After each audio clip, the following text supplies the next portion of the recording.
رحمۃ اللہ تعالیٰ علیہ وہ عاشق رسول ہیں کہ آپ کا عشق بھی مشہور تھا، لیکن مدینہ طیبہ حاضر ہوتے تو 3 دن سے زیادہ رکتے نہیں تھے۔ کسی نے پوچھا آپ سے آپ کو اتنا عشق ہے بارگاہ مصطفیٰ سے، آپ 3 دن سے زیادہ رکتے کیوں نہیں ہیں؟ امام ایسا گمان دے ان کی بلا میں خدا ہمیں ڈھونڈا کریں پر اپنی خبر کو خبردار، یہ کیفیت ہونی چاہیے، ڈھونڈا کریں پر اپنی خبر کو خبردار۔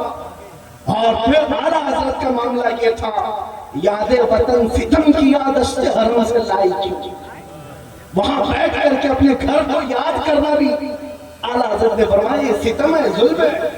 مدینہ طیبہ میں بیٹھ کر کے اپنے وطن کی یاد کیوں آ گئی؟ اور پھر اسی پر اعلیٰ حضرت نے فرمایا تھا، پھر کے گلی گلی تباہ ٹھوکریں سب کی کھائی کیوں، دل کو جو عقل دے خدا تیری گلی سے جائے کیوں۔ عزیزان گرامی وقار، وہ چاچے کرام جو موجود ہوں گے یا جو مجمع میں بیٹھے ہوئے ہیں، یہ زیارت حرمین شریفین کی عظمت میں منعقد جلسہ، میں دعا کرتا ہوں ہر حاضر کو مولا حج مقبول عطا کرے، زیارت حرمین مولا ہر ایک کو نصیب فرمائے، لیکن اسی ادب کے ساتھ جیسے ہمارے مشائخ نے ہمیں سکھایا ہے۔ آپ کو پتہ ہے پیر جماعت علی شاہ رحمۃ اللہ تعالیٰ نے پاکستان کے بڑے بزرگ ہیں، غیر منقسم ہندوستان میں تھے، مدینہ طیبہ میں ان کے شاگرد علماء آج بھی موجود ہیں، فرماتے ہیں کہ جب بھی ان کے پاس کوئی ملاقات کے لیے جاتا، ایک بڑے مفتی صاحب انہوں نے کہا حضرت جماعت علی شاہ رحمۃ اللہ علیہ کے پاس گیا تو انہوں نے کہا کب آیا؟ کہا کل آیا۔ مدینہ طیبہ میں حاضری ہو گئی؟ کہا ہاں۔ کہا کیا مدینہ کے درویشوں کو کھلا پلا دیا؟ کہا کہ حضور نہیں کھلا۔ کون ہے درویش؟ اندر گئے، ایک کٹوری میں کچھ گوشت کے ٹکڑے تھے اور ایک بریڈ کا دودھ تھا، لا کر کے دیا اور کہا جاؤ مدینے کے درویشوں کو کھلاؤ۔ یہ مفتی صاحب کہتے ہیں میں کٹوری ہاتھ میں لیا اور وہ کھانے کی چیزیں پوچھنے لگا حضور یہ درویش ملیں گے کہاں؟ توجہ، بزرگان دین کا معمول دیکھیں، محفل میں بیٹھے ہوئے ایک بزرگ تھے، انہوں نے ہاتھ پکڑ لیا مفتی صاحب، کہا آپ کو پتہ نہیں یہ اصطلاح اہل محبت کی ہے، جو حضرت فرما رہے ہیں مدینے کے درویش داڑھی ٹوپی والے نہیں، مدینے کی گلیوں میں گھومنے پھرنے والے کتے بلیوں کو کھلاؤ۔ پیر جماعت علی شاہ رحمۃ اللہ علیہ فرماتے ہیں کہ کتے اور بلیوں کو مدینے کے درویش کہا کرتے تھے، اور یہ کہتے جاؤ کھلاؤ، تمہارے ہاتھوں سے اگر انہوں نے کھا لیا ہے تمہاری حاضری قبول ہو جائے گی۔ یہ ہمارے بزرگوں کا ادب تھا، مدینہ طیبہ کی گلیوں کا، وہاں سے نسبت رکھنے والے ہر جانور کا۔ عزیزان گرامی وقار، امام اعظم ابو حنیفہ رحمۃ اللہ تعالیٰ علیہ وہ عاشق رسول ہیں کہ آپ کا عشق بھی مشہور تھا، لیکن مدینہ طیبہ حاضر ہوتے تو 3 دن سے زیادہ رکتے نہیں تھے۔ کسی نے پوچھا آپ سے آپ کو اتنا عشق ہے بارگاہ مصطفیٰ سے، آپ 3 دن سے زیادہ رکتے کیوں نہیں ہیں؟ امام اعظم ابو حنیفہ فرماتے ہیں تقاضا بشریت کا یہ ہے کہ میں 3 دن سے زیادہ اپنا وضو روک نہیں پاتا، اس لیے مدینے سے باہر نکل جاتا، 3 دن تک میں اپنا وضو روک لیتا۔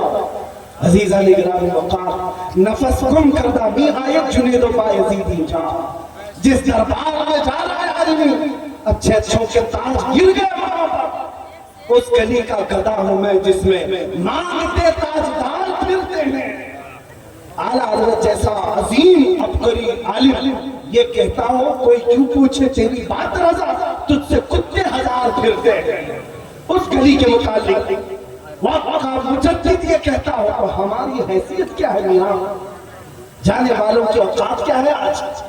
لیکن وہاں جانے کے بعد ایک واقعہ اور بھی میں نے پڑھا تھا، ایک بزرگ ہے مدینہ طیبہ میں، دوپہر کا وقت کھانا کھایا، دہی ان کے اندر کھانے میں لایا گیا، انہوں نے کہا کہ دہی بڑا کھٹا ہے، سو گئے۔ شام کے وقت خواب میں رسول پاک صلی اللہ علیہ وسلم کا دیدار کیا، لیکن حضور پاک سرخ چہرے کے ساتھ غضبناک انداز میں تشریف لائے اور اس بزرگ سے فرمایا تو جلد سے جلد میرے مدینے سے نکل جا، جہاں تجھے میٹھا دہی ملتا ہے وہاں چلا جا۔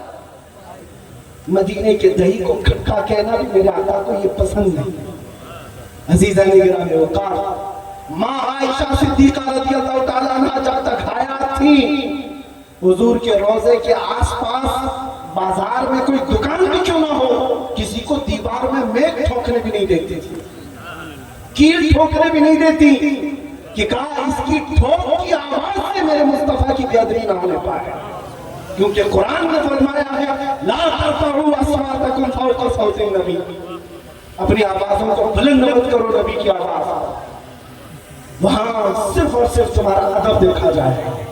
مدینہ طیبہ جانا میرے عزیزو یقیناً سعادت کی بات ہے، لیکن ایمان بچا کر کے وہاں سے آ جانا یہ اور بڑے کمال کی بات ہے، بڑے کمال کی بات ہے۔ اپنے اعمال اور اپنے عقیدے کو بچا کر وہاں سے چلا آنا۔ اللہ اگر توفیق دے تو مدینہ طیبہ کا اتنا ادب کرو، اتنا ادب کرو میرے عزیزو کہ آپ کا ایمان بلند ہو جائے اور بشاشت آپ کو محسوس ہونے لگ جائے۔ ایک اور بات، بارگاہ مصطفیٰ صلی اللہ تعالیٰ علیہ وسلم، اللہ کرے ہم سب کی حاضری بار بار نصیب۔ وہاں کے حالات ایسے ہیں، حاجی جاتے ہیں، ہم نصیحت کرتے ہیں تو کہتے ہیں دل کی حضوری کیسے ہو، ہم کیا پڑھیں، ہم تو پڑھے لکھے ہوئے نہیں ہیں، لوگ الگ الگ انداز میں سلام پیش کرتے ہیں، ہم کیا کریں۔ ایک بات سنیں، اس دربار میں آپ جا رہے ہیں جہاں لکڑی کا رونا بھی سنا جاتا ہے، جہاں ہرن کی رونا بھی سنا جاتا ہے، جہاں جانوروں کی بولیاں بھی سنی جاتی ہیں، تو تم تو امت میں ہو کہ آقا اپنی امت کی نہیں سنیں گے؟ تمہاری زبان اور تمہارے لہجے نہیں دیکھے جاتے، تمہارے دل کی حضوری دیکھی جاتی۔ خواتین میں نے سنا تھا جب حاضری کا وقت ہوتا ہے بہت ساری خواتین آئیں سلام پیش کر رہی تھی بارگاہ مصطفیٰ، اس میں کچھ عالمائیں تھیں اچھے اچھے انداز میں سلام پیش کر رہی تھی، الصلاۃ والسلام علیک یا شفیع المذنبین یا رحمت للعالمین یا انیس الغریبین۔ حضور کے جتنے القاب تھے وہ سلام پیش کر رہی تھی۔ ایک گاؤں کی رہنے والی دیہاتی گڑیا کھڑی تھی قریب، اس نے جب یہ بڑی بڑی پڑھی لکھی عالمہ عورتوں سے سلام سنا، اس کو دکھ ہوا کہ میں تو پڑھی لکھی نہیں ہوں، جاہل ہوں، کاش میں بھی پڑھی لکھی ہوتی تو حضور کو ایک اچھا سلام کرتا، اور اس کو دکھ بھرا رونا آ گیا، کاش میں پڑھی لکھی ہوتی تو آج حضور کو اچھا سلام کر سکتی۔ اور اس دکھ کی وجہ سے، اس غم کی وجہ سے وہ زیادہ دیر تک حضور کے دربار میں کھڑی نہ ہو سکی، روتے روتے اپنے آنچل سے آنسو پوچھتے ہوئے صرف یوں کہا السلام علیکم یا رسول اللہ، اے اللہ کے رسول آپ پر سلامتی ہو، بس مجھے اتنا ہی آتا ہے، اس کے علاوہ کچھ نہیں آتا۔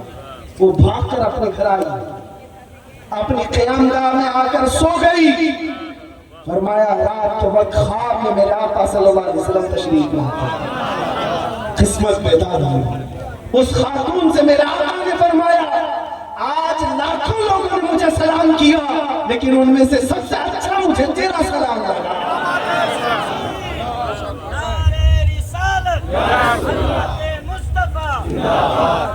میرے عزیزوں وہاں دل کی حضوری دیکھی جاتی ہے، بارگاہ مصطفیٰ میں اگر دل حاضر ہے تو جلدی سنا بھی جاتا ہے۔